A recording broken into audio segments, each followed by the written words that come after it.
Kebanyakan sih pada anak pertama waktu ibu masih kikuk banget ya. Tapi kalau misalnya ibu itu pindah dari satu posisi ke posisi lain, misalnya pindah alamat lah ya, Oke. maka anak ketiga kan menjadi anak pertama di lokasi Di itu. lokasi itu, di lingkungan Eh, itu. Iya. eh,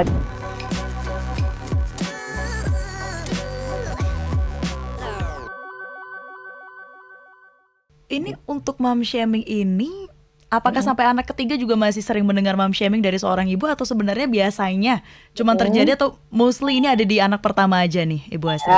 Kebanyakan sih pada anak pertama waktu ibu masih kikuk banget ya. Mm-mm. Tapi kalau misalnya ibu itu pindah dari satu posisi ke posisi lain, misalnya pindah alamat lah ya, Oke. maka anak ketiga kan menjadi anak pertama di Di lokasi itu. lokasi itu, di lingkungan itu. Iya. Di lingkungan itu. Jadi bisa jadi kebiasaan ibu ini berbeda dengan kebiasaan ibu yang ada di lokasi itu. Maka ya dia bisa menjadi apa subjek dari mom shaming ini. Kalau menurut saya sih di mana di sekitarnya ada perempuan-perempuan atau orang-orang agresif Mhm. ya yang merasa lebih, Iya. yang merasa dominan atau ingin menyalurkan rasa tidak nyamannya, Mhm. maka seorang perempuan yang pada posisi calon ibu baru melahirkan atau udah punya anak-anak itu bisa punya potensi untuk menjadi korban dari mancing ini.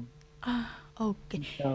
Ini saya ada satu survei, ini ada satu Ya. data, Bu Astrid. Mm-mm. Jadi dari 208 ibu, Ya. sebanyak 38% ini ibu paling sering menerima mom shaming dari saudara ataupun anggota keluarga. Seperti yang tadi Ibu Nah, Astrid sampaikan ya. ya betul. Kemudian 18,5% menerimanya dari orang tua, Mm-mm. 17% dari mertua.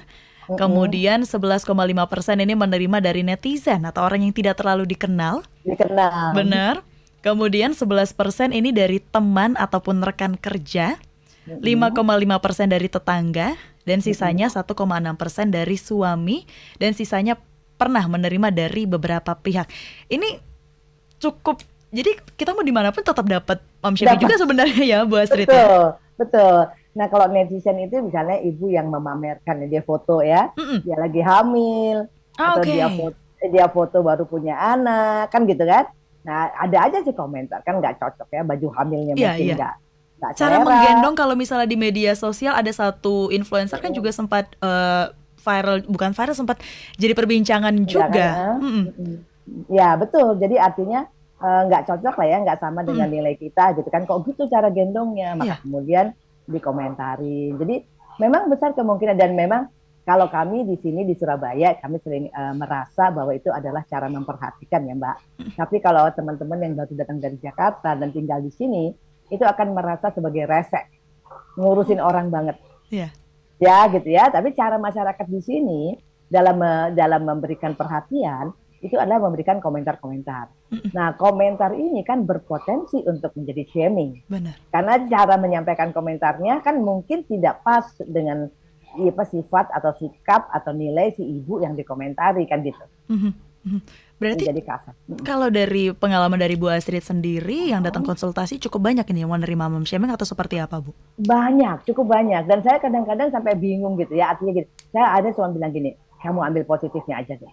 Ngelawan segitu banyak orang tuh kamu nggak mungkin. Iya. Nutup mulutnya orang itu kamu nggak mungkin. Mhm. Tapi saya jadi merasa semua yang saya lakukan salah. Ya Mhm. memang seperti orang dibully kan. Iya. Jadi kalau orang dibully juga itu yang dia rasakan. Tapi kamu kan tidak punya pilihan. Selain hanya harus menerima, syukur bisa jawab, gitu kan ya. Tapi secara umum itu orang lain dan kamu nggak bisa hentikan orang itu ngomong. Iya. Kan prinsipnya begitu. Jadi artinya jangan diambil masukin ke hati deh, gitu kan ya. Tapi bener kok Mbak Caca, apa yang disampaikan itu kadang-kadang bikin kaget gitu ya. Iya. Masa segitunya ya orang komentar gitu gitu. Mhm. Benar. Ini satu pertanyaan terakhir sebelum kita break, Bu Astrid. Biasanya mom shaming ini berlangsungnya berapa lama sih, Bu? Apakah cuman sampai anaknya kalau sudah 2 tahun sudah berarti tidak ada mom shaming lagi, atau sebenarnya ada umur-umur tertentu yang rawan mom shaming?